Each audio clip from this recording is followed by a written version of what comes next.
Yo, what's up, everybody? What's up? What's going on? We got the fantasy football show tonight. We got all the way from the other side of, well, not really technically the other side of the U.S., but right in the Midwest. We got our guy, Mr. Jameson Rules, a.k.a. the Dynasty Kingpin, here hanging out with me and my man Nick Wilcox tonight. What's up, Jameson? Say what's up to everybody, man. How's it going? I wish I was here not so sunburnt. I mean, I look like a damn lobster. I talked about that before I got on, but doing good here. I appreciate you guys having me on. It's been a long time coming. I finally got my internet fixed, but hey! I'm ready to roll. I'm ready to do a little mock drafting. Talk a little wrestling. So I don't know. Dynasty Kingpin, that's a new one. I've been called a lot of things. That's a new one. So I appreciate it. I just come up with random stuff, man, for everybody. And like, I was just like, I was tweeting today and I was like, okay, so like, how can I make this spicy? I was like, the Dynasty Kingpin. I was like, that's it right there. That's what I'm gonna label him, man. I respect it. So I appreciate you guys having me on, of course. Anytime, man. Anytime. Well, without further ado, we're going to get a few breakdowns in. And then for everybody who's joining the mock draft we got going on, Fantasy Football Show, the Scott Fishbowl Mock 2.0 draft, along with some NFL news to talk about. We are getting on the show tonight. Like we said, going to talk about a few things that happened in terms of impacting fantasy football news, along with a little wrestling talk, like James overall talked about. For all of us that are, wrestling fans in here, if you're not, you're an idiot. I love it. Yeah. So sorry, you're in the wrong place. But that being said, we're gonna be talking about first. We're gonna talk about the Houston Texans today, as they overall had signed Nick Chubb to a 1-year, $5 million deal to their roster, and we'll be talking about that in particular right now. And I guess what we can say is, does Nick Chubb have any juice left? Does this Houston Texans team have any shot to surpassing the opening round of the playoffs this upcoming year in general with this signing? And then overall, what does this do for Joe Mixon's fantasy football value? John, I'll start with you. I'm still in the same spot that, man, I've been in with Joe Mixon. Houston Texans offensive line's got a lot of issues for me. Not a place, depending on the value and how it shakes out, like for drafts. I mean, obviously things can change. But just for me, man, like, I'm not a big Joe Mixon guy. 2.2 yards before contact last year. He only played about 50% of snaps last year. So curious to see. Obviously, I know he had a little bit of injury history right now. He's still on a walking boot, I'm pretty sure, as well. And then, when you take a look at like the Houston Texans offensive line, just walking into this year, no pun intended. I mean, they've got a couple of guys, according to Pro Football Focus, that are in the top half-ish, almost in the top half, as far as offensive linemen go. Only two of them. So for me, man, I'm just not a big Joe Mixon guy. It kind of burned me last year. Obviously, I didn't have any shares of him. And then obviously it's a pretty full Houston Texans running back room. And you still got Dameon Pierce. You still got, give it a shot, Darie Ogunbowale, Yeah, Dario is what I'll just go Dario. I'll just go with Dario. Yeah, I'll just go with that. I'll go with that. But yeah, man, like I'm out on that. And Nick Chubb, I don't know how much juice he has left, man. I think like, can he be serviceable in real life football? Yeah, I think he can be serviceable in real life football. But as far as like from a fantasy side of things, I'll let somebody else deal with that headache.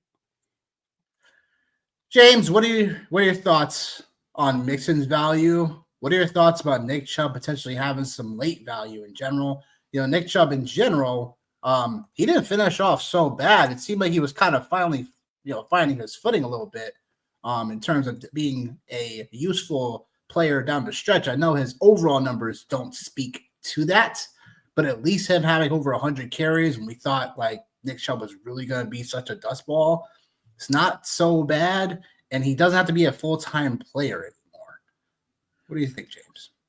Yeah, it's kind of interesting. I'm not really a Joe Mixon guy either. I've been trying to like bank on him not happening for the last couple of years. Last year, like he started off really hot, and then like the last month he was single digits from like week 14 on. He had a couple of real big spike games with, like say like 2 touchdowns and made it on paper look better than the actual, game itself. And then Nick Chubb or Joe Mixon, just real quick, it seems like he's got like a lower leg injury. I know it probably doesn't mean much right now in June, but that's something to deal with as well. So as far as that goes, like Joe Mixon, I think he's fine. I know they've fixed the offensive line, fixed in quotation marks. Mm-hmm. It seems like they've just played, moved around a couple pieces. I don't know if they've actually gotten any better. But at the same time, I don't know if it gotten any worse. I mean, compared to how bad it was last year, it seemed like, CJ Stroud was getting Goldberg speared every 2 seconds every time they were behind the. They sit there and hike the ball, and he just come out of left field and just bam. So as far as Nick Chubb is concerned, coming off a couple really bad, leg injuries, he obviously had the one in college, and then the way his leg got bent up, I guess probably about 2 years ago. Coming back last year, he was okay. I mean, he's for what he is, it's not like he's going to be catching passes out of the backfield. I mean, he's basically a straight shot runner, and for that, some of the speed zapped. He's an older back. And they also got Woody Marks, who came out of USC. They drafted him in the 4th round. Who he's like a one cut and go type of guy. He doesn't really have breakaway speed. He's a guy who kind of can get tackled pretty easily too. He's not somebody who's going to power through. So this is an interesting backfield. I don't know if I'm necessarily buying into it. Seems like CJ Stroud's got a little bit of a shoulder issue as well that they're trying to keep under wraps at the moment. So as far as Joe Mixon goes, I've been saying no the last couple of years. He's buried me, but I'm not doing it again. He's another year older, another year slower. I mean, he looks like he is running in slow motion sometimes, and you look at the end of the day, he's got like 20 fantasy points, and it's just like, what the hell happened here? So yeah, I ain't doing it, especially with the offensive line. But we'll talk about Scott Fishbowl here in a minute. He's been a volume hog, and we'll get into the scoring and all that stuff. That's something to keep an eye out, just as far as that goes. But as far as Joe Mixon and Nick Chubb, I don't think I'm going to be drafting much of either one of them. Okay. I mean, look, the only reason why Mixon's been attractive over the last several years is because of his work volume. Like, he's always been like, the 1-2 down running back, sometimes third down here and there, but not enough usage there.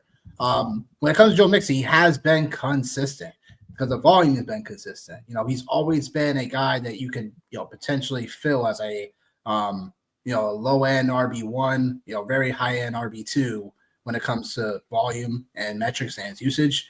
I think I'm in agreement with everybody else here is that like I haven't been a Mixon guy for years, so why start now when he has more competition? Potentially definitely won't be playing third down now. But overall, Nick Chubb coming to town could take a lot of goal line touches away from him. Because again, Mixon, like you said, James, started off hot last year. And it really tailed off when it mattered most. I don't want to be in a situation like that where, especially if I'm going hero RB, I don't want to rely on Mixon to needing me to do that overall. And again, the volume, it looks a little questionable right now. He could just be the workhorse in general again, but even then, it's like, can he be a top 7 RB or better on average for this upcoming year? It's the chances of that are not as high. So definitely with that for sure when it comes to Mixon. As far as Nick Chubb goes, for me, he's someone that is very interesting if I start hearing rumblings about like that goal line back situation, because I think that's perfect for Nick Chubb. I don't think that at a stage of his career, you don't want to, run him too hot anymore. So anything, you want to keep him fresher for if you do want to make that playoff run, you will keep his touches a little bit more on the low end, and then more as the season goes along. And obviously he'll be playing in the dome, so even better for certain situations like that for him. Versus Cleveland, where, good Lord, he'd have to always play through the conditions. So, again, like, would I take a stab at Nick Chubb? Sure, why not? Because we're going to be getting in a territory where, I'm not going to be spending a very high draft pick, if anything at all, on Nick Chubb. Like, if he goes 11th round or 12th round, like, no. I'd rather take a stab at, like, one of my last 2 or 3 picks, season-long drafts, and best ball, same thing. Like, I'm not looking to, like, make much of my profile out of Nick Chubb either way. But again, the Woody Marks thing is interesting as well, because they're all these backs do somewhat the same thing. So it's not like there's not much of a difference with these backs either. So, but yeah, I mean, that's pretty much puts a caps on all that in terms of just like Nick Chubb and Joe Mixon. Anything else before we move on? I think we're all good here. No. Not a whole lot to be excited about. No, of course.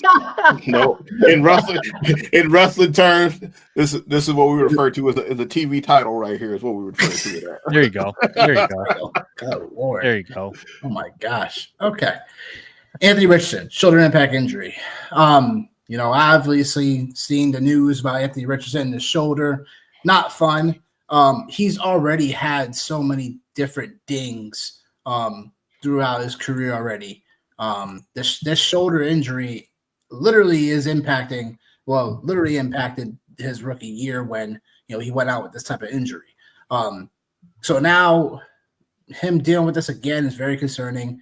Him having an array of injuries also up to this point, when he hasn't really been like a full-fledged like NFL starter per se, with the oblique, the concussion going on. Like, is this guy really gonna be?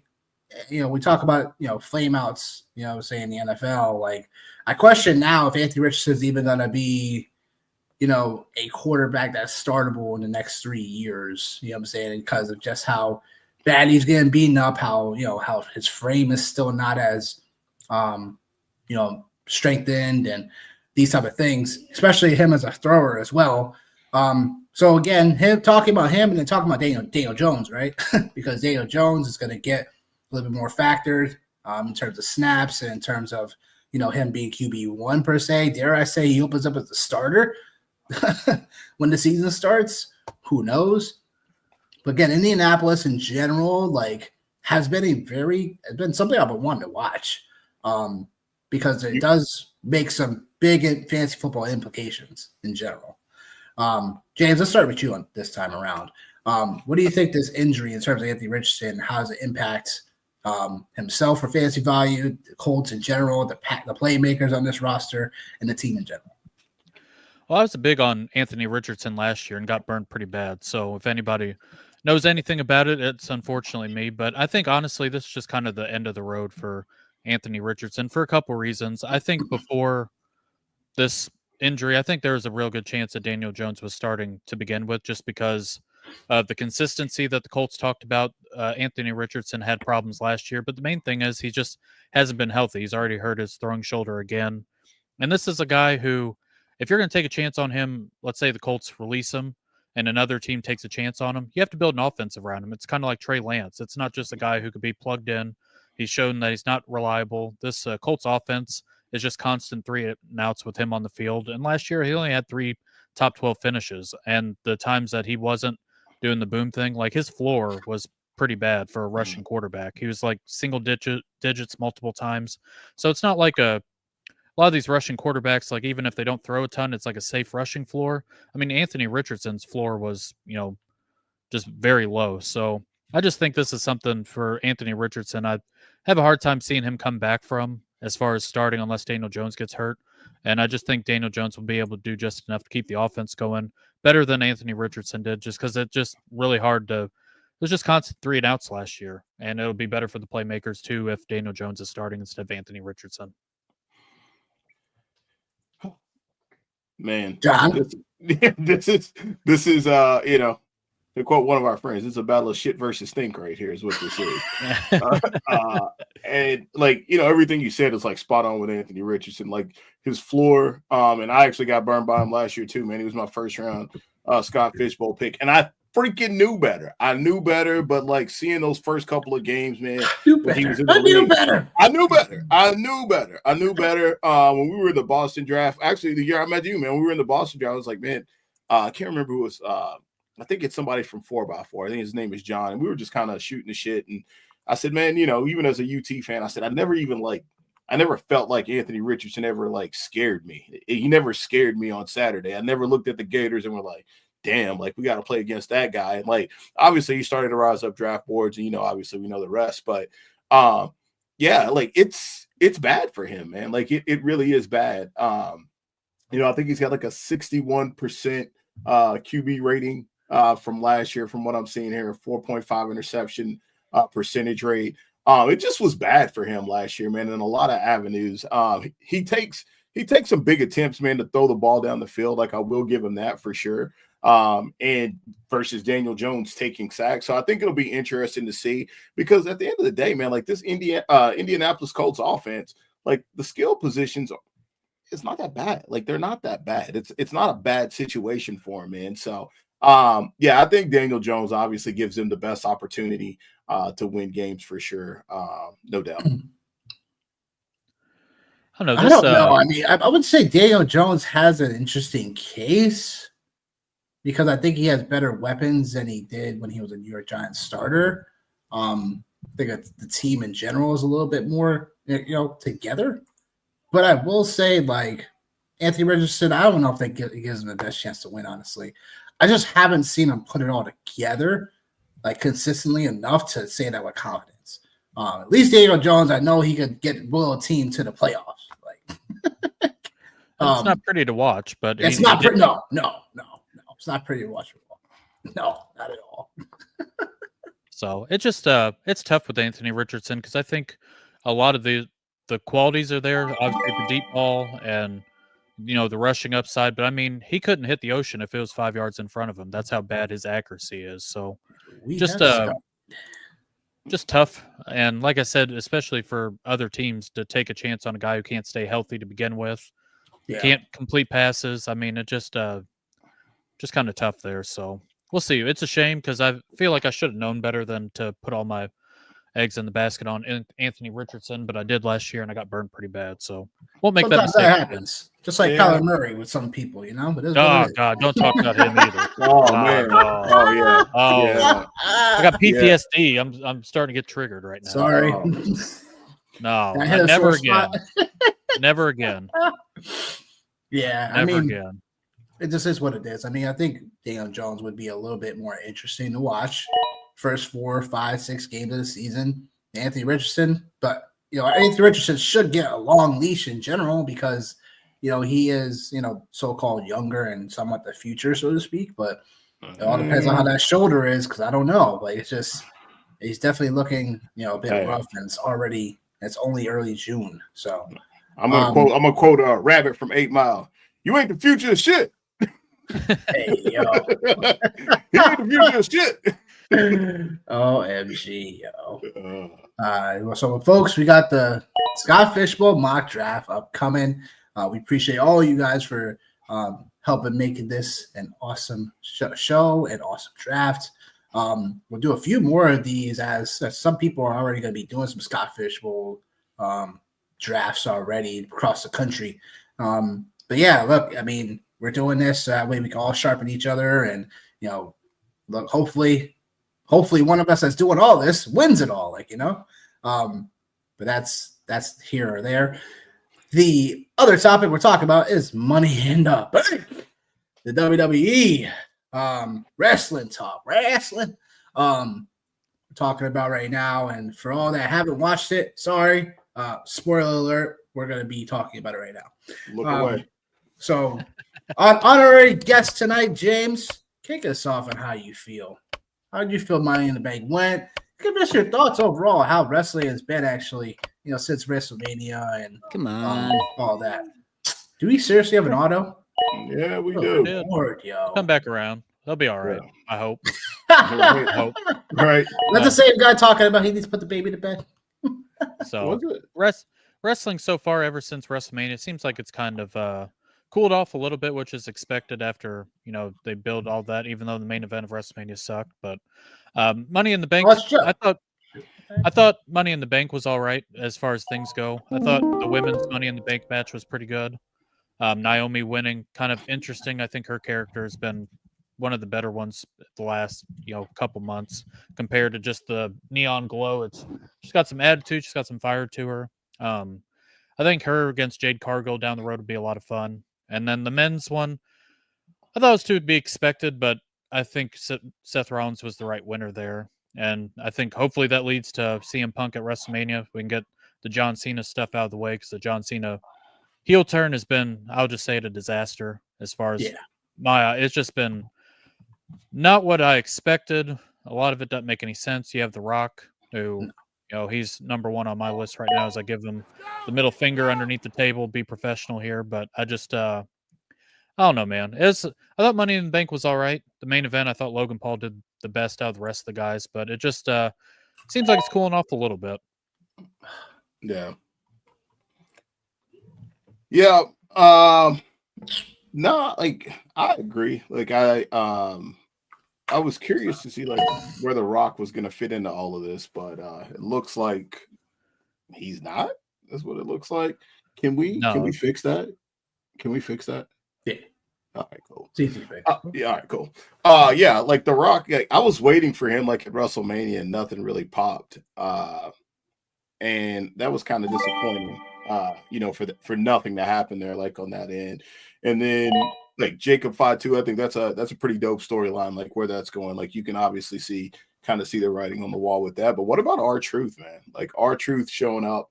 I thought that was obviously the highlight, but I do agree, man. Logan Paul, there's definitely something there with him, for sure. And it does seem like it's been slow. No Roman Reigns. And when we've seen him, it's been here and there. And even with Seth, man, like, I like Seth Rollins the heel, but like it doesn't hit right, man. You know what I mean? Like it just doesn't hit right. So I don't know. Seth Rollins stuff hasn't been too bad. I can see where it's kind of going there. Of course, we get the part timers, like we have Roman Reigns who will come back down the road. They'll do some stuff with him. And then, I'm a big CM Punk fan, so I'm just waiting for CM Punk and Seth Rollins to come back around. I forgot about that, yeah. And then, of course, they got on Raw tonight, they've got Jey Uso versus Gunther. We'll see how that goes. Jey Uso's been kind of whatever. He's okay, but he was. Yeah. I went and saw the Royal Rumble when it was in Indy, and I mean he was over like Rover. I can't deny that. All the kids, he's definitely over. But can't as far as watching them, it's I don't know, not the best, pal. I'll just put it that way.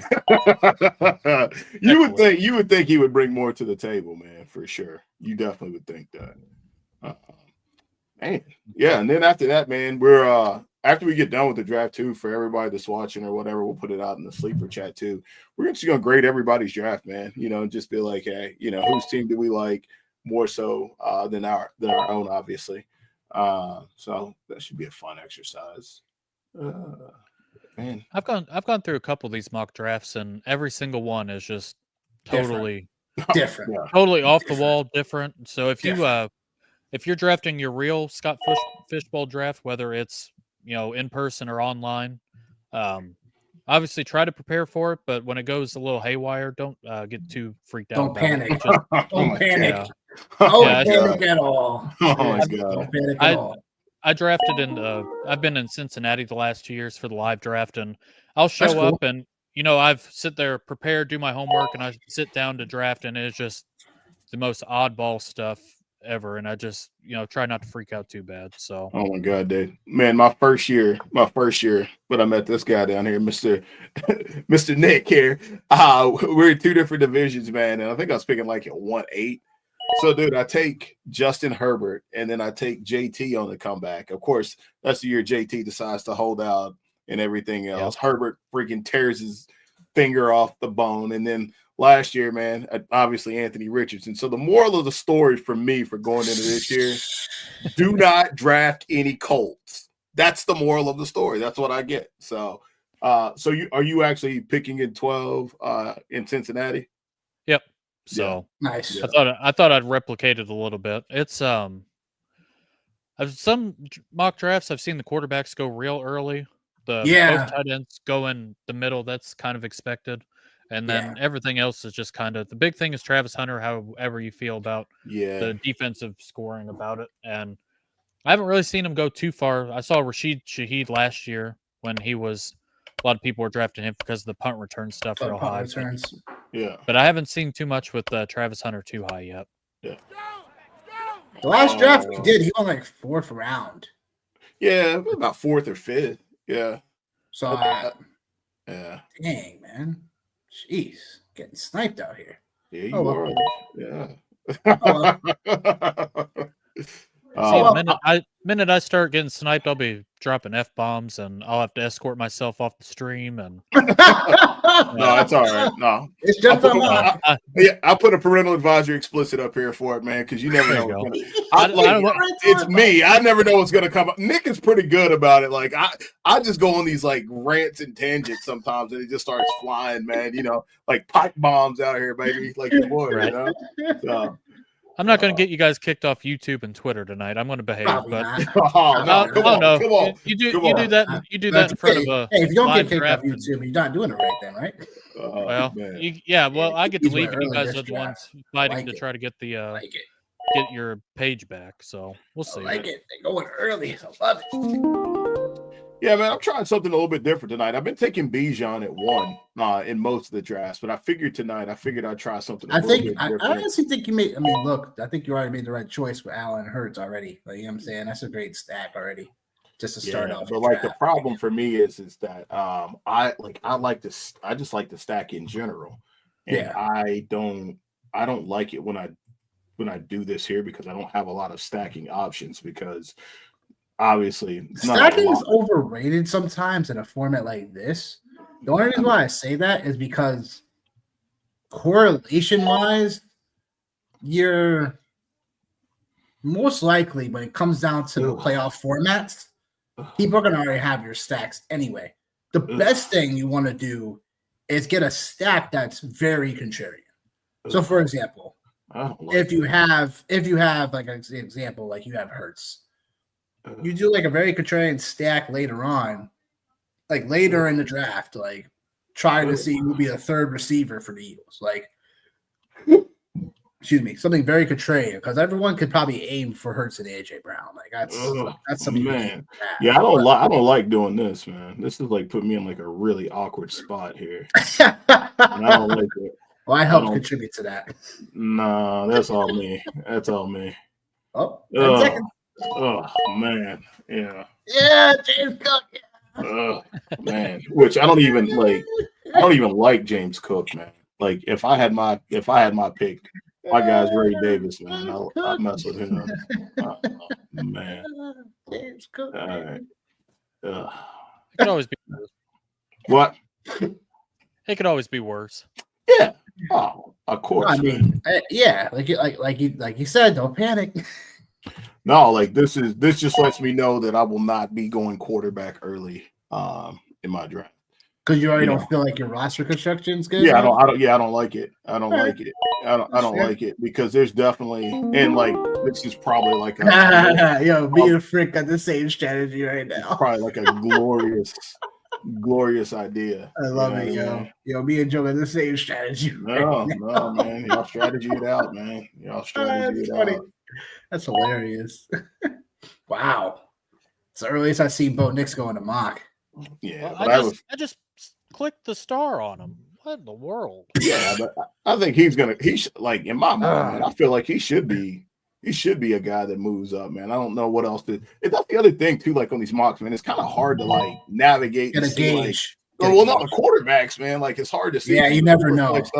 You know what I mean? So like that's a little bit tough. But like overall, man, like I don't know. Like I don't love this start for me. I think I don't love this start for me. I don't love it.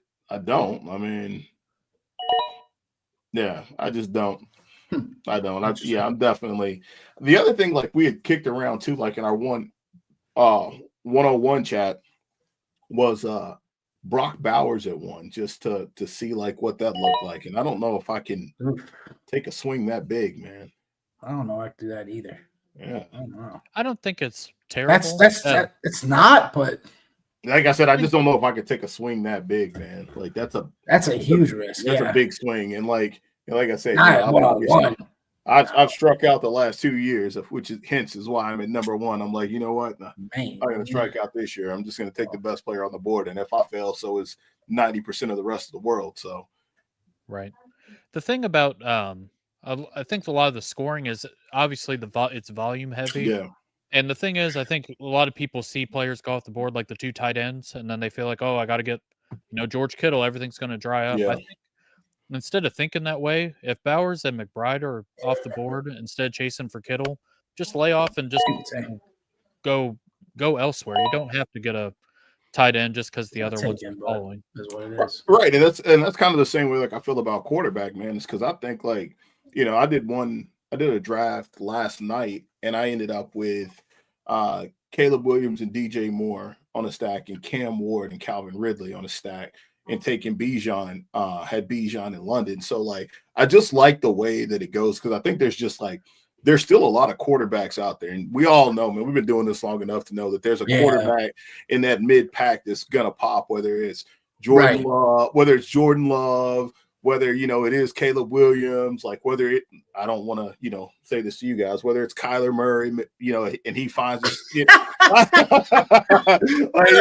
Hey, I'll throw another name out there. Like we talked about Joe Mixon all show long, but what about CJ Stroud? Like, does he bounce back? Like, so I think there's some really good candidates out there in the mid to later rounds as far as quarterback goes that you can get and still get similar-ish production. You still have, the block in the world, man. James, so.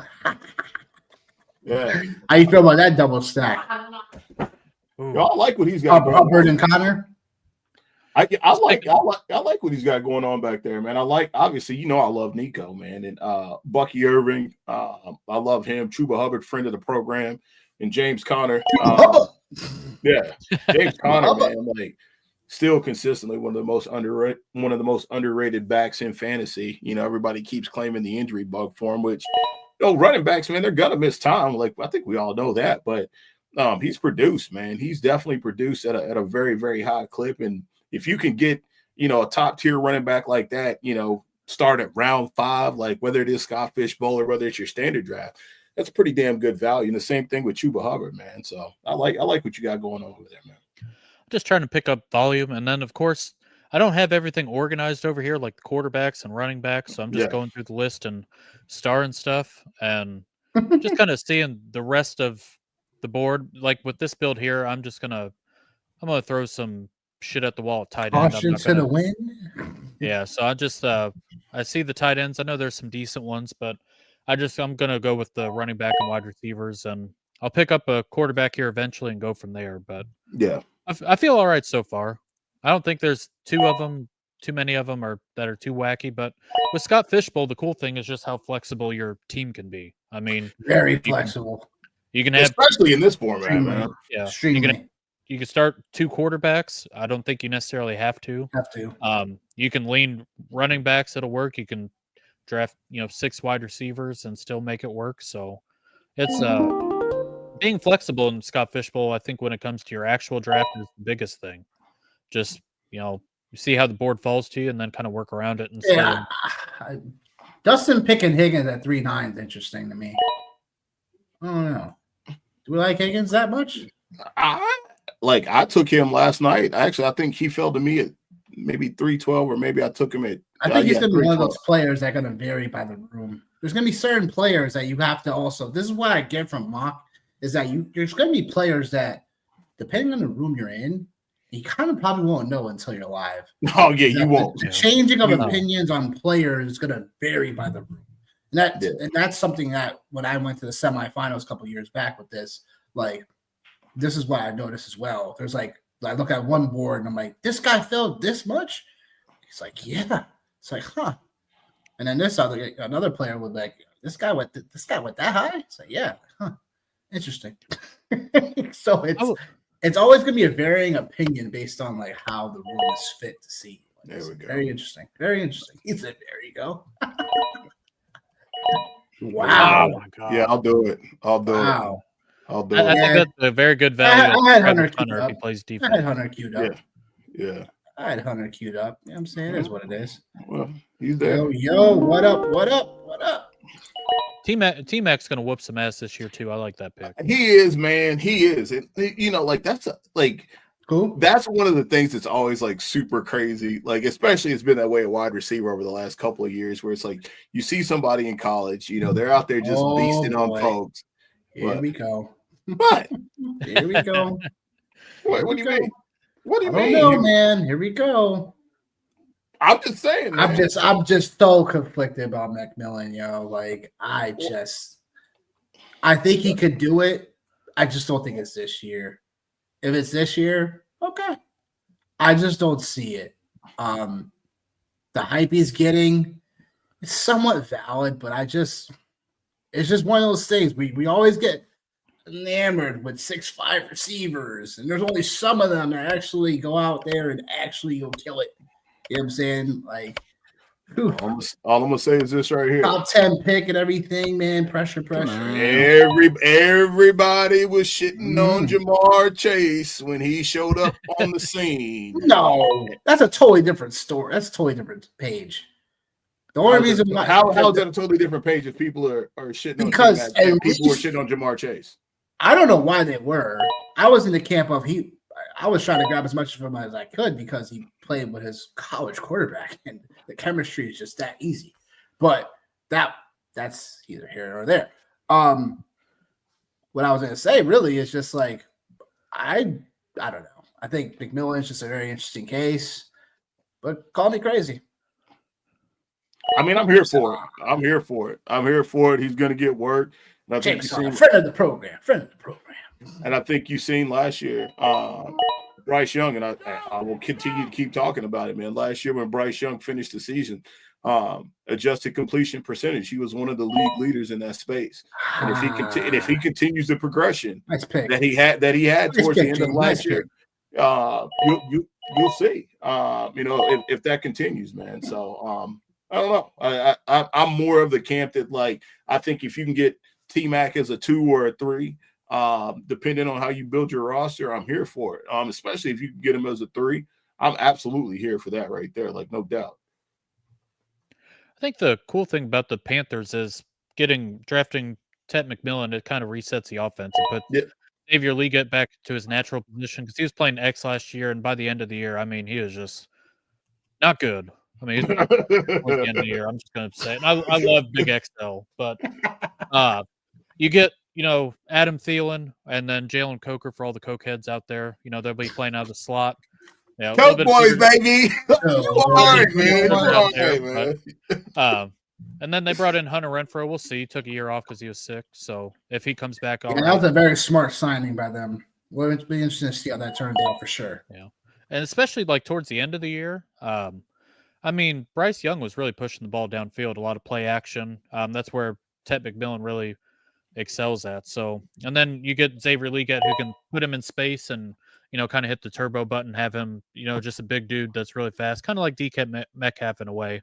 When he gets in open space, he's just going to burn you. So I'm excited about Ted McMillan. I know some people are a little skeptical just because X receiver is not I don't want to say it's not the norm, but it's just kind of fading out for the more sexier wide receivers these days instead of a guy who could just go up and get it. But we'll see. Yeah. Only time will tell. Only time will tell for sure. And I don't know who Pigskin Papers is, but they took my boy Big Cock Brock Purdy, so that's frustrating. Big Cock Brock Purdy. Man, that's my dude right there. Yeah, he has carried me to the promised land a couple of years, and I feel like he slips every year. And I mean, he's been really solid. So yeah, I'm really pushing quarterback at the moment, and I hope it doesn't burn me too bad. Because I mean, you're fine, dude. You're fine with QB, man. I don't think so. Like I said, in this format, I think like I mean, I don't know. You look at John's roster right now, and I think like I'm starting to see like what he was kind of worried about earlier. Yeah. It's like you get your dual super flex quarterbacks. Even Hurts is technically like a flaw. Big Joe Frick. Big Joe Frick got there. Yo, Joe got you for sure. He did.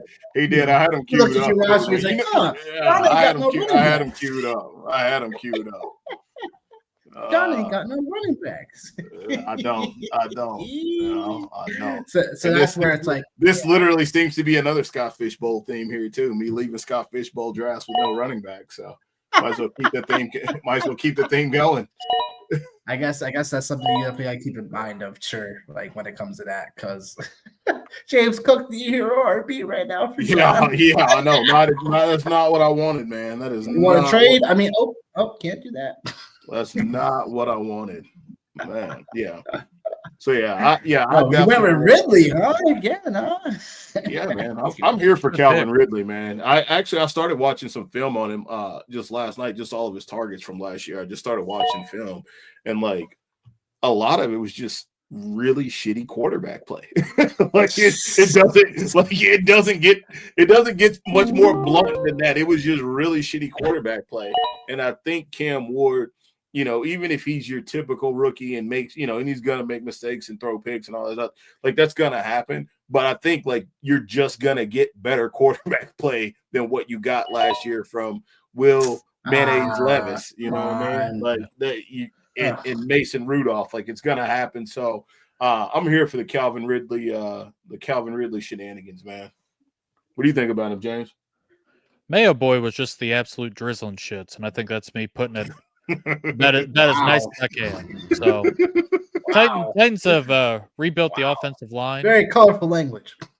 So I'm just saying. I'm here for it. But the offensive line will be better. I think the offense will be better with Cam Ward. I just think he's got more upside. And Calvin Ridley, I mean, he had some huge games last year. I know it's like back in the day, you had to watch Blake Bortles for fantasy. You just had to close your eyes and wait until all 4 quarters was done, and then you saw him get there. That was kind of like with Calvin Ridley. I mean, that's some of the games, like, it's pretty brutal to watch, but you get to the end and it's like, oh, he caught a bomb and he's got 20 points. I'll take it. I couldn't sit through it. It's miserable to watch, but nothing worse than your co-host calling the day that he goes off for the career game, and I sat him. Like literally, it's like, oh yeah, I told you. It's 12:58, and he's like, I got a feeling about Calvin Ridley today. He's like, you know what? No, like that's where I'm going. Like, I told you though. Like, yeah. Oh man, what do you know? What do you know? What do you know? Who lands on Platinum Jet 7? My God, Mr. Caleb Williams this year. I see what you got. I see what you got going on. You got. Felt comfortable taking him there. I think in terms of. But wait a minute, you were standing on business for Dak Prescott, man. Like what? Like, yeah, it's fine. On? Yeah, but you said you on the same range. Before Caleb. What's going on? I told you. I said Caleb was my guy. They're in the same tier for me. Oh, they're in the same tier. Yeah, they are. Yeah, I know. I bet they are. There's something wrong with that? No, there's nothing wrong with it. I'm just saying, your guy, you passed for my guy. That's all I'm saying. Not really. Oh, you're right.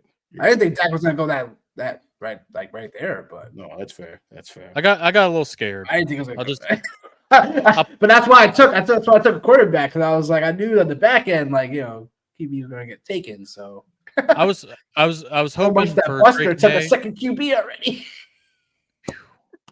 I don't know. It's with Scott Fishbowl, I think the really big thing is the bye weeks, and that's what killed me in the playoffs last year.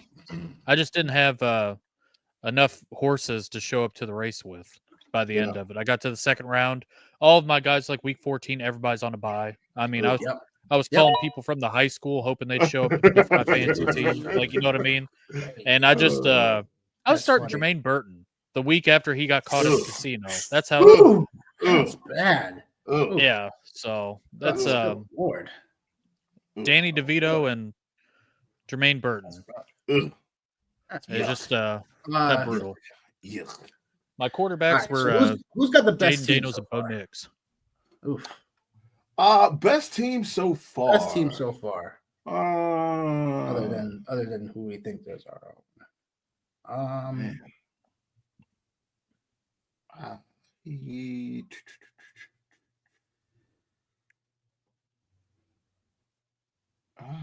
Man. Let's see.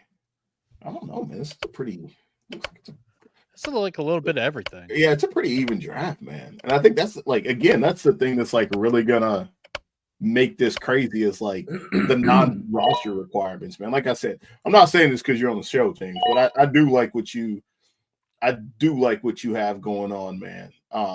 Just overall, like I know Puka's a baller, man, and I'm always one that's late to the show with him. Puka. Yeah, I love Nico Collins. Like Nico Collins is like, I said it last year, man. Before that's my every single draft there. Yeah, that's a guy like I'm trying not to leave drafts without his Nico and Bucky Irving.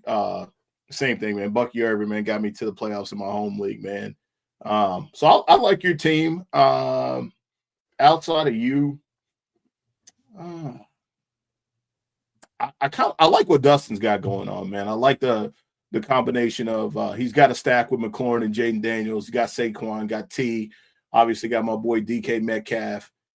Kelsey is still Travis Kelsey. It's just slow and ugly looking. And I think like that's the thing, like with this group right here is like it's slow and ugly looking. It is what it is. But the guy's gonna get peppered with targets, man. His last 3 picks, like Brian Robinson, like you could make a case that like we still haven't seen the best version of him. You could still make a case for that and that offense and possibly take it to another level. And Mandrews, who knows, man? Maybe he holds off my guy for another year. I don't hate that team. And Joe, I like what Joe did too, man. Stacking up all these running backs here. Got a running quarterback, got 2 running quarterbacks, 2 mobile quarterbacks with Fields and May. So far I'd say those are probably my 2 favorite teams. I don't think he needed Judkins at 5'10", but he could have taken. No, I mean, I'm not big on Judkins either. No, I'm not a fan. He's his RB5. It's like you just go get a starter at that point. Yeah. Well, he is a starter technically, but leaning into the bit there with all the running backs. I like. Yeah, he is. After Kamara, you just need to get I get it. Injuries happen. You know what I'm saying? But it's like now you're stuck with Matthew Golden, like who I don't know if he's gonna even start for Green Bay. But go ahead and take one of them 49ers, Swanson. You know you want to. You know you want to. Because if you don't, he already got one. He got Kittle. I was about to say, if not, one of them ain't gonna get around back to you. Yo, I'm just curious if Cooper Kupp has anything left. I'm really curious now. What about you, man? Who you like? Well, whose team you like, Nick? I guess I'm debating. I'm really debating. I guess my debate is Swanson's team is really not that bad. I like what he did there. Chase and Brown along with Hall. Yeah. Kittle in this format, obviously tight ends, you know what I'm saying, are going to get, as long as he gets his usage and volume, solid. Flowers, third receiver, makes sense. Kyler Murray, running quarterback, like, makes a ton of sense. And then Shakir, who he definitely can find himself with some ceiling weeks because Josh Allen will look to get him the ball. And then Cooper Kupp, if he's anything like Cooper Kupp we've seen, it's like I said, I'm like a little lost about because the Rams, like, that's their boy, and they let him go. Yeah. So it's like, what do they know that we don't then? Because he clearly didn't have enough juice left. If it looked like. So that's where I'm curious. And then he has Warren, so that's a nice finish overall when it comes to at least through 10 rounds. So I didn't mind Swanson's roster really.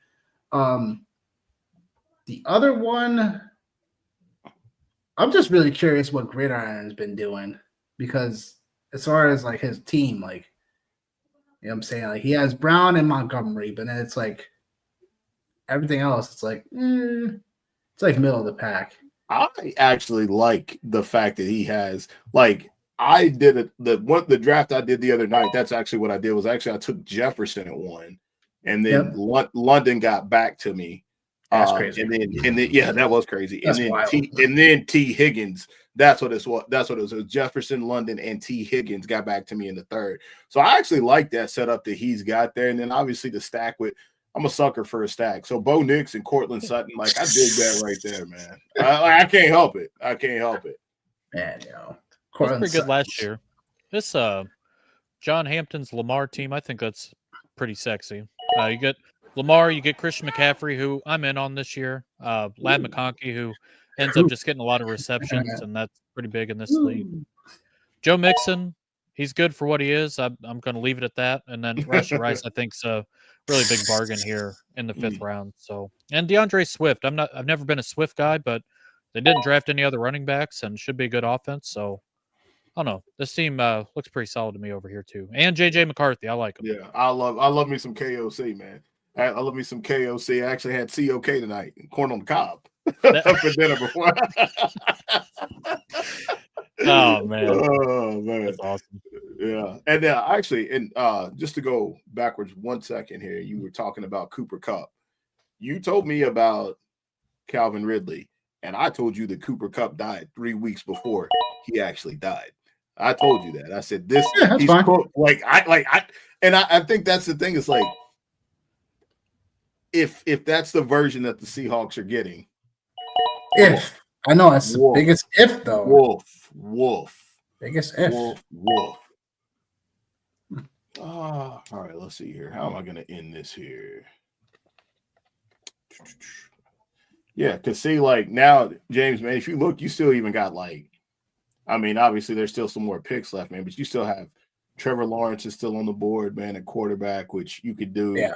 You could do a lot worse than that. Michael Penix is still there. Pretty sure I've seen Bryce Young, right? So there's still like some guys. They'll go a little crazier in this last pick. Yeah. Well, no. CJ Stroud's still on the board. Oh, he is? Okay, I didn't see him. Yep. So I'm Cam Ward. We saw Bo Nix and Jaden Daniels last year with the rushing upside. Yeah. I just might as well throw a dart throw here at Cam Ward, and I probably could have taken him a lot later, and nobody would have batted an eye. But we're mocking here, so having a little fun with it. But yeah, we got Tuanon. He's still on the board. Bryce Young, like you said. Yeah. So I would have messed with Cam.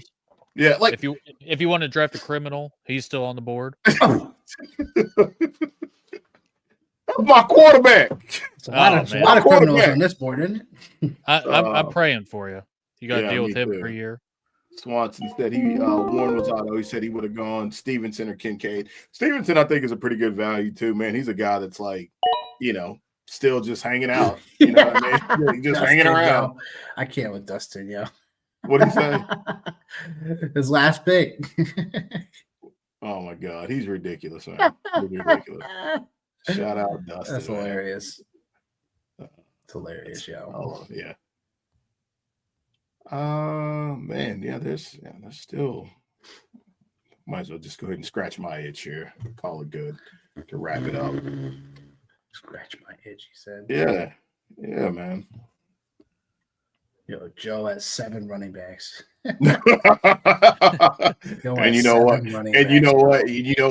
Like is the baby picking for him? What's going on? No, I truly, in my heart of hearts, believe like he would show up to the dance and do some shit like this. This is why I rock with him. Just that right there. Like, yo, dude's got his own. He got his own energy, man, and I love it, man. I'm here for it.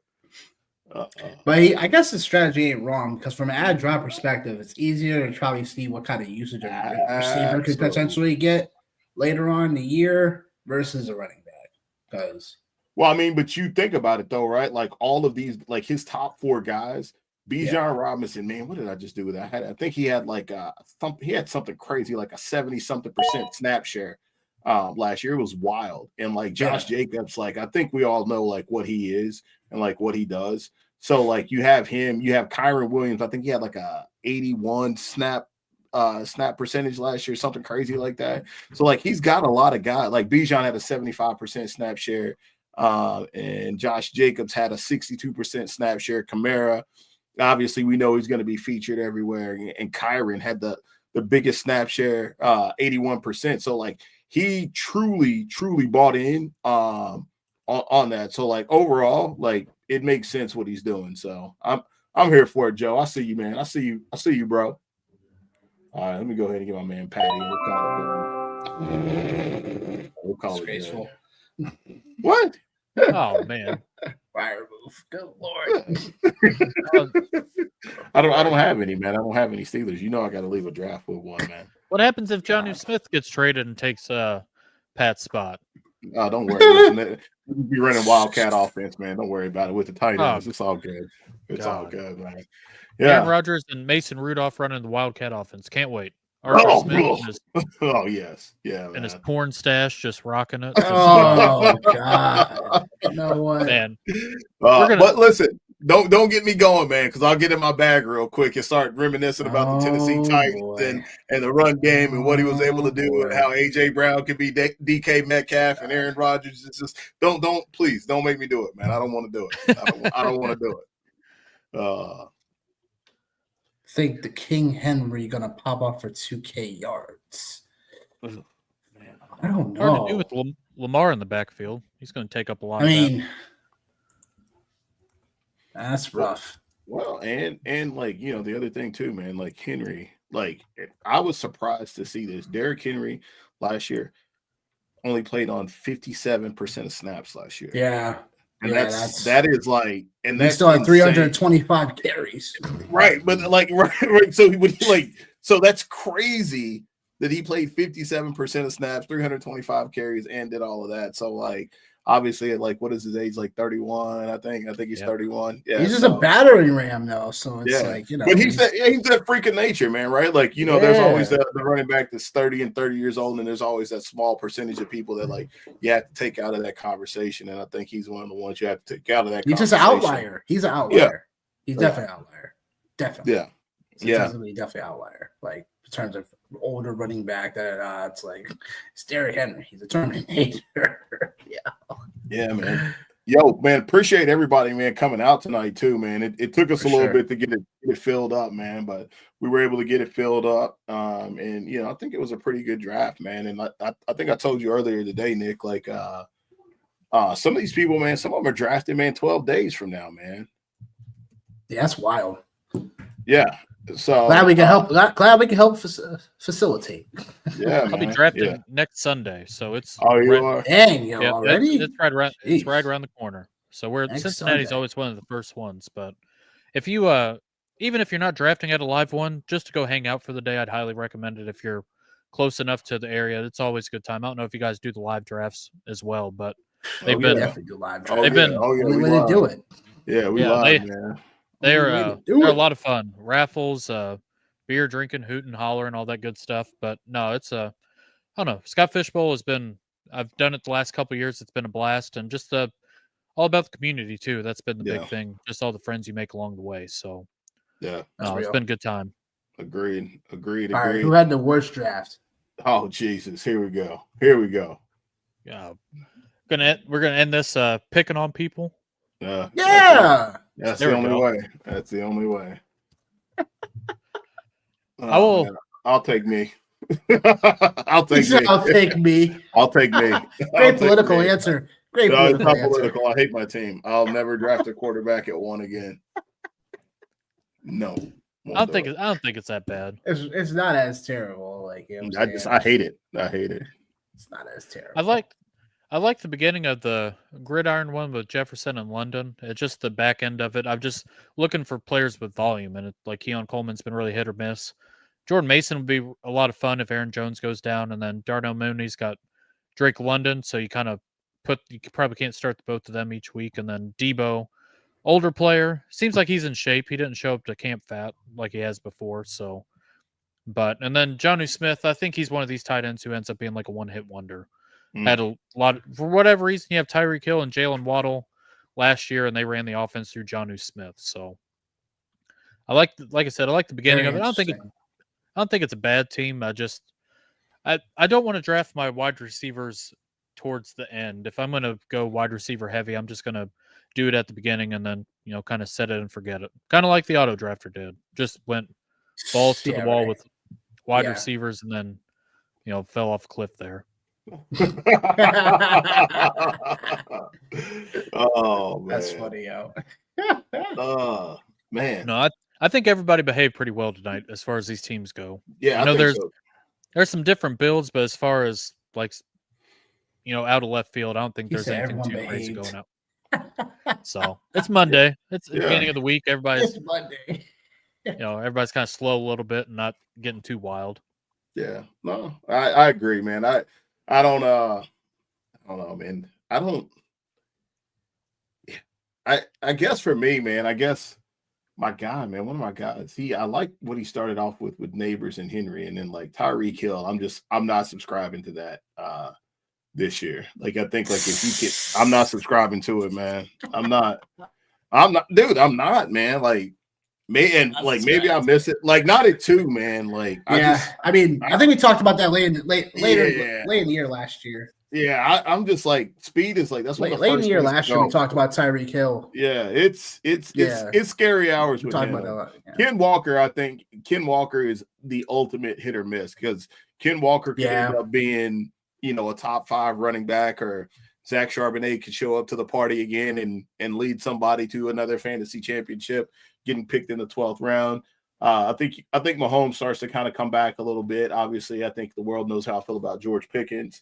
Tyrone Tracy, I don't want anything to do with the Giants, but I don't really either. But I think like at that place, that's not terrible. The end of the world. It's not the end of the world. I like Steph Diggs in New England. Herbert is a pretty good value. Kyle Pitts, I'm quitting him unless this is my fantasy league here for Scott Fishbowl. 38, 26, 34, bust. And then the ultimate Scott Fishbowl player himself, Rashid Shaheed. So that one, I love Buster Jacoby, but I don't know, man. That one's it's a little bit dicey for me.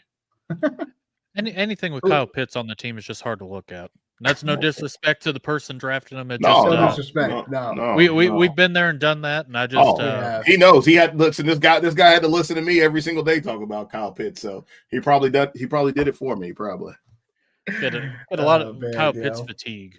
Yes, yeah. All set. Who's the biggest value on the board in terms of biggest value on the board?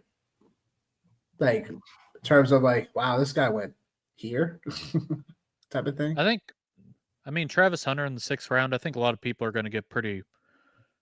I don't think he's going to go like 1 overall, but I think like rounds 2 and 3 is probably where he's going to end up going. Really? Yeah. That's spicy. Just because of the defensive stuff, yo. And you'll find out in training camp if he's 70-30, 80-20, 100-100. We'll find out. I don't think it'll be that crazy, but I think that's a good value there. Yeah, 6'1". Yeah, for John, it makes sense. I guess where I'm at, the way he really played down the stretch, I think you got Tony Pollard. I was actually aiming for him to come around, hopefully back to me. Because I think with Tony Pollard, I think he's like that all-purpose back that people are just not going to give like enough attention to, like enough. I think he'll be one of those players that he'll vary room by room depending on how people see fit. So, for example, like Tony Pollard is going to be one of those guys that probably goes more like 7th round, like depending on how everybody else stacks their rosters. So I think he's going to be one of those players. I think easily Pollard can be. I could be talked into him being selected at the end of the 5th round, like just because of I think he has a solid RB2 like usage. Yeah, I mean he was RB21 last year, and it just Tony Pollard's one of these picks. It's not sexy, but you look at the end of the year and you get the volume and offensive line's better. I think the offensive environment they'll score more touchdowns when Will Levis is not throwing or fumbling to the other team. I mean, Cam Ward might not be great, but can't be any worse than what Will Levis was. So I think Tony Pollard there. One more I do want to point out just as value. I think Michael Pittman in the 10th round, especially if you get Daniel Jones, just more consistent passer. Not saying he's any better, but Michael Pittman had a back injury last year, and I just think that these Colts weapons probably a little, behind as far as ADP goes. But Michael Pittman has been I'd say like a really solid wide receiver too. I know he's wide receiver 1 on the Colts for most people, but I mean he's had some pretty, reliable years. I'm not going to say he's great by any stretch, but compared to Cooper Kupp, Matthew Golden, Shakir, a couple rounds in front of him. I'd rather probably have Michael Pittman than those guys. That's fair. Totally. I could subscribe to that. I got a couple, man, that like I seen like later on. I'm like, okay, like I kind of dig this. I'm not a Jerry Jeudy guy, like not even by any stretch of the imagination.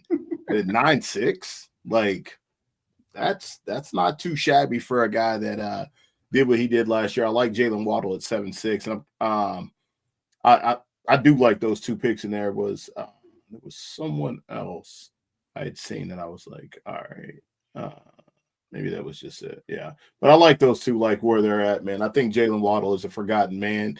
And if you subscribe to the theory, like I do, that maybe Tyreek Hill is kind of on the other side of things. And, you know, James, you're saying, hey, Jonnu Smith is a one-hit wonder.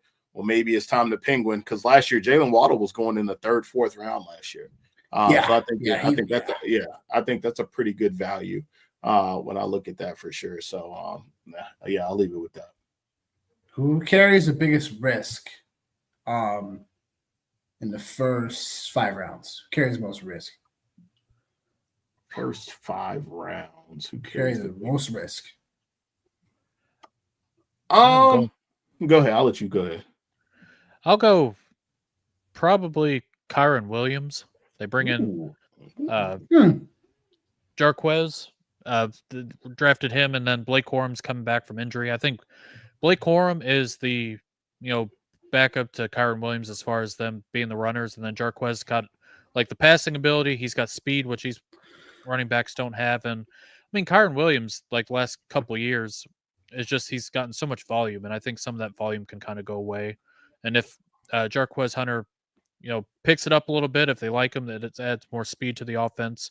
I can see a scenario where Kyron Williams just doesn't end up being the bell cow. He had some fumbling issues, especially down the stretch last year. So Kyron, I think, is a fine pick, but I've, just immediately kind of looking a little.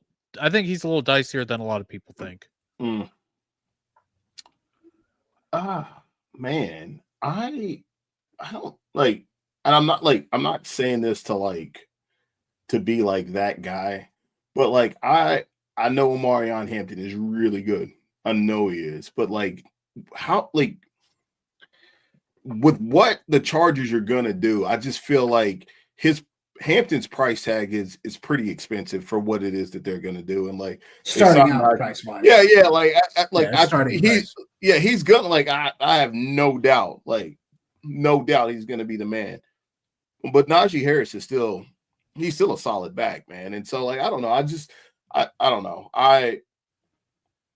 I'm not gonna pay that tag on Hampton, even in redrafts. Like, obviously, Dynasty, it's a different ball game, right? But like even here, man, like a Scott Fishbowl, like, and maybe like I'll miss the boat on him for sure. But like I've been thinking that that's a pretty expensive tag, like for him. So I think like that he carries risk for me just in that space, that like he could still be a part of a split backfield that could be 50-50 or 60-40. And maybe towards the end of the year, maybe it pops. But like where Caleb Johnson goes, I think that's where I think Hampton should be going, because I think they're in very similar situations as far as the backfield. Caleb Johnson, obviously, with Jaylen Warren, it's just a matter of health. So that's one for me. And then, yeah, I'll just call it after that right there, man. Like that's probably my one. And I always feel like such a jerk for saying that, because I feel like somebody's gonna like come unglued on me. You know what I mean? I think a lot of this rookie fever. I think a lot of these rookies just get pushed way up the board. Like Judkins, right in the same couple spots away from him. I mean, Cleveland more than likely going to be a bad offense. Yep. They drafted Sampson as well. So I mean, you got 2 guys there, plus Jerome Ford, and then it's like, you got 3 running backs on a bad offense, and we just took him in the 5th round. It just, I think these rookies, and I don't mean that in like a bad way, even though I sound like a jerk, just like we're talking about, but you get Hampton at the 5th round, or Najee Harris goes in the 8th round, 3 rounds later. Right. And I mean, he's had a couple 1,000-yard seasons. As far as like value, I mean, rather roll the dice with Najee. I mean, they could get into the red zone and Najee ends up getting 10 touchdowns just as a battery ram. Where Yeah. Exactly. maybe Just goal line Marion back. Hampton does all the work, on the field until they get the red zone. Then they bring in Najee and it ends up the vulture there. So that's me. There was a time in this world where I drafted rookies left and right, and I always thought that I was, smarter, better, faster, stronger, all that stuff. But these rookies, I just think, are starting to get a little bit priced out. I mean, Ashton Genty, I know everybody loves him. Hasn't played down. He's he's a first round, outside of Scott Fishbowl. You're drafting him over guys like, I don't know. It's just Derrick Henry. Josh Jacobs, who got the ball 400 million times last year. Yeah. And you get Ashton Genty, who had close to 400 touches last year. We worry about Saquon Barkley, falling apart. I'm not saying Genty will because he's younger, but I mean, he got a lot of work last year. And I know he doesn't have any competition in the backfield, but it's just I'm paying first round for a rookie. We just did this with Marvin Harrison last year. Yes, we did. Yes, we can't do that. We can't do that. I don't know. No. You can't do the cut and copy and paste thing with that. I know running it's back is gonna be totally different for receiver. But it's just no, but it's the context of the rookie and the height. You know what I mean? It's the context of hey, here's a rookie that we feel can't miss, because don't care what anybody says. Everybody will say, oh yeah, BTJ. Everybody had Marvin Harrison in that spot as the guy. He was going ahead of Neighbors, he was going ahead of BTJ. Everybody had him in that spot, and I think he's just saying, everyone loved the pedigree background of him too, because his father played, stuff like that. Yeah, all the things, man. You could the same thing with Genty, because I honestly feel the same way about Genty, is that and again, it's rookie fever. He's a first round pick, hadn't played it down. He's probably not going to the greatest offense in the world. You can say that Chip Kelly is going to improve this offense. Maybe he does, maybe he doesn't. The pedigree of players of competition that he did play against, I know that's a lame excuse and that's a lame thing to say, but it's the reality of it's the reality of the situation, right? So just for me, I'm in the same boat that I'm probably not going to have any shares of Ashton Genty, because I don't mind Genty with the selection of if you already have you need to do something I'm all in favor of. This is the same, not the same, but this is very eerily similar last year when I had Achan. Achan's my guy.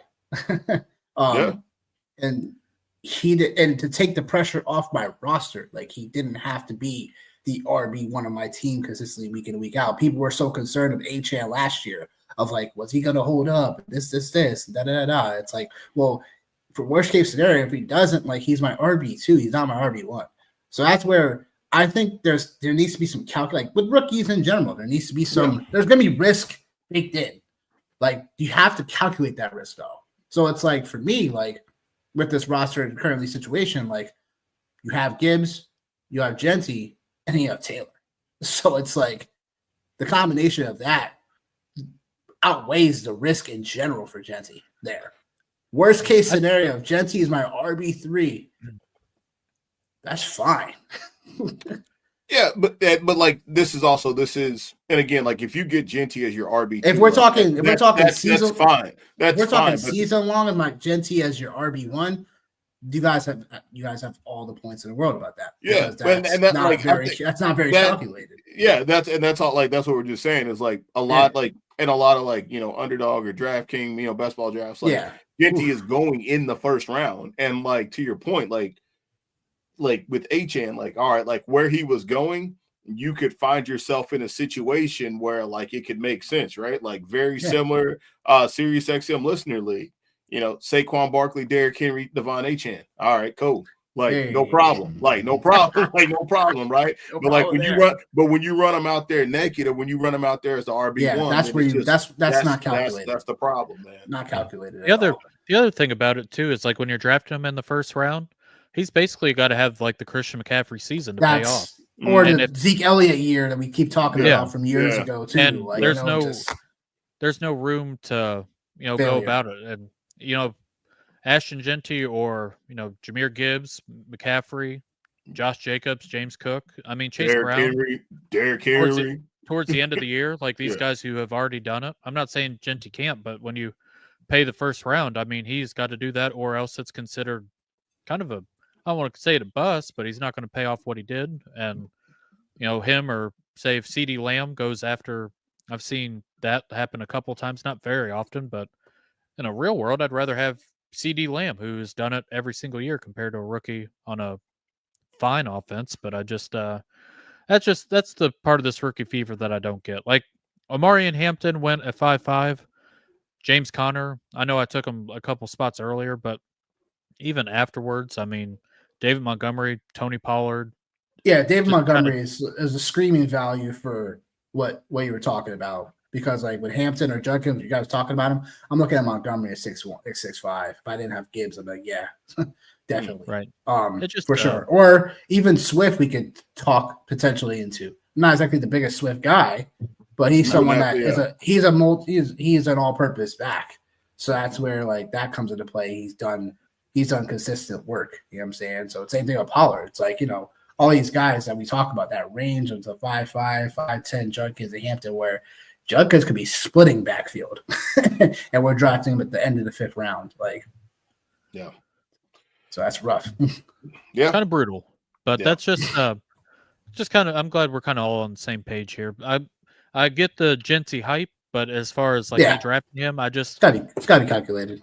I can't really do it, and it sucks. I probably won't have much of them, but at the same time, that's just not really a risk I'm willing to take at that price. So it just is what it is. Yep. I'm all for, if he's my RB2, that's where I would want him at. Like people, like I said, we could be talking about in the next month or so. We can talk about Genty being selected the first 7 picks, and you're like, ooh, I don't know about that. A little rich for me. That would be like, I'm tapping out. No, I got nothing. Yeah, I'm all in. No, I'm cool on that, man. I'm cool. You tapped out? Yeah, I did. I tapped out. I'm cool, man. I'm cool. Tapped out on that. Yeah. Well, no, actually, I had a question for you too, man, James. Like, just to kind of go back to wrestling. I know CM Punk's your guy, and maybe like I've missed this on social media, but 2 things. Your favorite all-time wrestler, and what's your favorite match to go to all time? Ooh, my favorite, easily Bret Hart. Okay. So, and my go-to is very Bret Hart easily. Very easily. Versus The Undertaker. Why? With, Shawn Michaels as special guest referee. SummerSlam.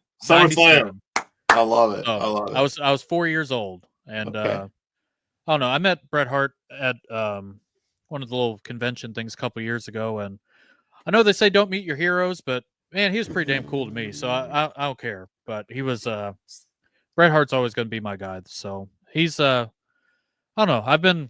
I'm 30 something years. I think I'm 32. I'd have to confirm with my I think you're 32. I love it. So, but I mean, I've been watching wrestling since I was 4 years old. I've seen some cool stuff. I've seen some, shitty shit along with it. I've seen a little bit of everything.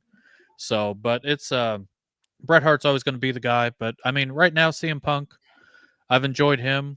It is a slog to watch Raw and SmackDown right now. It is. Yeah, it is. It is like, for 3 hours, you get about 15 minutes of content, and it can I can go on Twitter and I can just go on Twitter, and if something's real cool, I'll check it out. And I watch AEW too, and it's got its quirks about it. I know a lot of people kind of dump on it, but it's if you want wrestling, you go to AEW. If you want a little bit of everything, go to WWE. But there's a lot of content out there.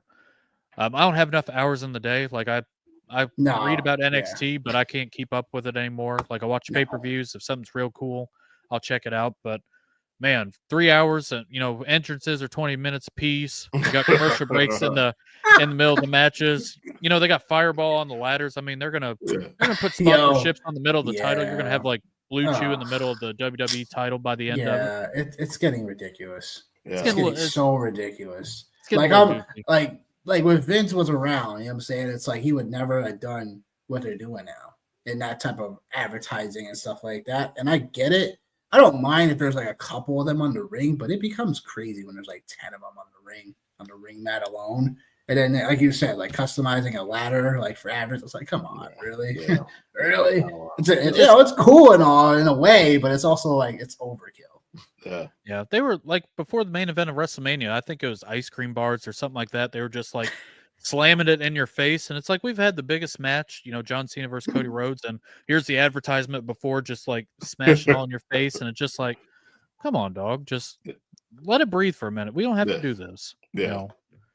So Well, go ahead. Yeah. No, I was just gonna say I knew what I was telling Nick earlier. I said I knew what time it was. Like with you, I seen you at the expo, and I think you had on like a Scott Hall shirt or a Razor Ramon shirt or something. I was like, I had the NWO Wolfpack. Yeah, I was like that dude right there. I was like that dude right there. That dude right there, man. I was like, he all right, man. He all right. Oh, I had Ultimate Warrior and Hulk Hogan one too, but I mean Hulk Hogan I can't really wear, so I had to put that on the in the closet and kind of pack that one up.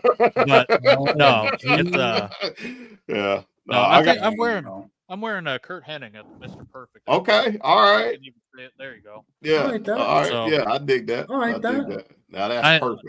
Not gonna take my shirt off in front of all the viewers. It's wrestling's been my jam. So anytime anybody in the world wants to talk some wrestling, I'm all about it. I was watching stuff from like the 80s the other day. I feel like I know more about the 80s wrestling than I do now. And I was born in 93. So man, we can talk about it. We can. So I'm 10 years older than you, but we can talk about it. We can do it, man. We can do it. Actually today, man, I showed my youngest daughter. She'll watch wrestle with me. My oldest one won't, but like my youngest one, she will. So I showed her, of course, Hell in the Cell with Mankind and the Undertaker. And she's like, oh, what's real? Yeah, that's yeah. That's what will get someone involved. Yeah. I'm like, that's real. I'm like, that is real right there. So then I was getting ready to show her the other Hell in the Cell, the very first one with Shawn Michaels and the Taker. But yeah, man, like no, I'm a straight up, wrestling junkie as well, man. So what else you got going on, man? Like where can people find you at? Where what's going on with you? I'm always on the Twitter machine at Jameson Rules, if I could point at it correctly. There we go. Yeah. Over at Fantasy and Frames, I do the Rider Dynasty show with JJ Wenner and Joe Harlow. Whoop. There you go. We do every Thursday at 7 o'clock, 7 Central, I believe. 7 Central, 8 Eastern. We do the Rider Dynasty podcast talking. There you go. You'll get it. There we go. I know, right? Jeez. So, but other than that, on the Twitter machine, in Discord, doing a lot of stuff for Fantasy and Frames. So check out all the content. They got redraft, they got Dynasty, they got Best Ball, they got a lot of IDP if you're into defensive stuff. So other than that, man, I just Twitter, a little bit of wrestling. That's basically about it. Just kind of gearing up for fantasy football season. I know we're in the weeds already, but it's around the corner. Where we'll be full time, ignoring our families, setting waivers, debating whether Alexander Madison or Brenton Strange is going to start in our lineup it's coming. It'll be real soon. So yeah, I appreciate you guys having me on tonight. It's been a blast. And yeah, man. Yeah, dude. Football, wrestling, don't get no better than that. Yeah, man. I'm glad we were able to have you on, man, for sure. Definitely appreciate you, man, hopping on here with us. We're gonna try to give this thing a shot again next week too, man. With probably gonna be our last Scott Fishbowl mock draft. Since everybody's going to be starting about a couple days. I know, man. StreamYard, man, you guys are killing it right now. So we'll give it a shot next week, man, and see if we can have the same kind of energy, man. So had to pull up the Facebook. yeah. So yeah, man, I don't know if you got anything else, Nick, or what, man. Nope. Great show, everybody. We'll be back here next week. You're gonna have to come on and tune in. You silly. I can't even see shit. Yeah. I don't know what y'all can see, but I can't see shit. So killing it. First day on the job. Appreciate the love, Frick. Yeah, we'll see y'all next week. We're gonna have another one of these mock drafts. So if y'all want to get in, tune in, hit us up and we'll give you guys first selection at the picks if y'all want to actually get involved. If not, we'll see y'all next week. Peace. We out.